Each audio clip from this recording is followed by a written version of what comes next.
जाता था। विजय राणा जी इस समय लंदन से लाइव हैं, वरिष्ठ पत्रकार हैं। विजय जी बहुत बहुत धन्यवाद रिपब्लिक मीडिया नेटवर्क को पूछता भारत में आने के लिए। धन्यवाद Vijay ji. How do you see this, आप इसे कैसे देखते हैं?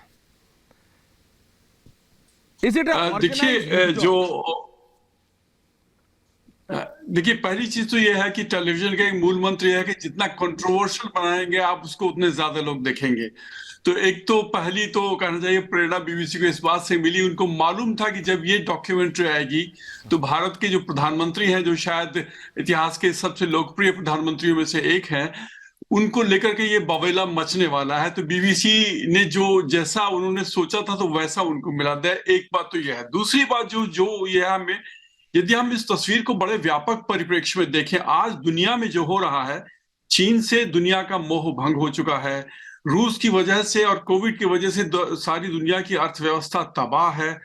तो इस समय सारी अर्थव्यवस्था में यदि कहीं कोई स्थायित्व दिखाई पड़ता है, सारा कॉर्पोरेट वर्ल्ड यदि दुनिया का है, तो भारत की ओर देख रहा है कि सुरक्षित निवेश की जगह वर्ल्ड ये सर्विस में काम कर चुके हैं बहुत लंबे समय में। पश्चिम के देश जो भारी मैं आपको रोक रहा हूं, माफी चाहता हूं। वो ये नहीं चाहते विजय जी कि कोई, देखिए वो लंदन से जुड़े हुए हैं, थोड़ा सा वो नेटवर्क में इंटरनेट की वजह से थोड़ा स्लो है जो विश्व अर्थव्यवस्था। विजय जी आपको मेरी आवाज आ रही है? तो जो लॉन्ग टर्म ऑब्जेक्टिव है, यहाँ एक बहुत बड़ा तबका ऐसा है जो ये नहीं चाहते कि भारत एक सुरक्षित निवेश की जगह बने। That's the point. भारत में इस तरह तरह के जो फॉल्ट लाइंस हैं उनको एक्सप्लॉइट किया जाए, सुन रहे हैं ना, भरा जाए, ताकि दुनिया में हड़कंप मचे कि नहीं भारत जाने की जगह नहीं है। बहुत सारे कॉर्पोरेट्स हैं जो इसमें चीन से छोड़ करके भारत की ओर देख रहे हैं। तो ये एक ऐसे स्ट्रेटेजिक मौके पर ये बात कही जा रही है। और अफसोस की बात, जैसा कि हमारे पहले वक्ता कह रहे थे, कि इसमें भारत के एक बहुत बड़े बुद्धिजीवी वर्ग का सहयोग के साथ। That's the point, विजय राणा जी। देखिए ये पिन पॉइंट करने के, और ये वो आदमी है जो खुद कितने बरस बीबीसी में कार्यरत रह चुके हैं, वरिष्ठ पत्रकार है, लंदन में बैठे हैं। Vijay Rana ji, you hit the nail. Dinesh Varshney जी,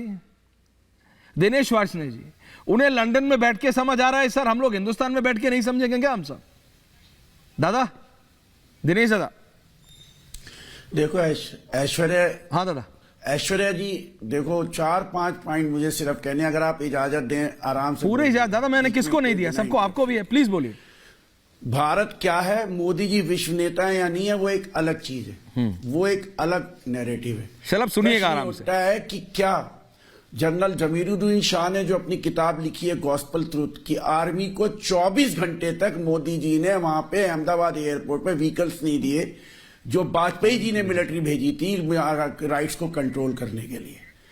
सुबह 7 बजे मिलिट्री वहां पहुंच जाती है और अगले दिन रात के 2 बजे जमीरुद्दीन शाह खुद जाते हैं अपने व्हीकल से मोदी जी के घर और कहते हैं कि आप व्हीकल दीजिए, तब जाते हैं। और 48 घंटे में वो राइट रोक दिए जाते हैं। उसके बाद वो जब राइट्स खत्म हो जाते हैं, जब मिलिट्री वहां से डिप्लॉयमेंट खत्म हो जाती है, तो मिलिट्री को एक डायरी रिपोर्ट देनी होती है आर्मी हेडक्वार्टर को डिप्लॉयमेंट की। वो डायरी रिपोर्ट में वो सही, और जनरल पद्मनाभन, जनरल जमीरुद्दीन शाह की रिपोर्ट को सपोर्ट करते हैं, जो देन आर्मी चीफ थे। आपका कहने का मतलब ये कि आर्मी चीफ गलत है, जनरल पद्मनाभन गलत है, जनरल जमीरुद्दीन शाह गलत है।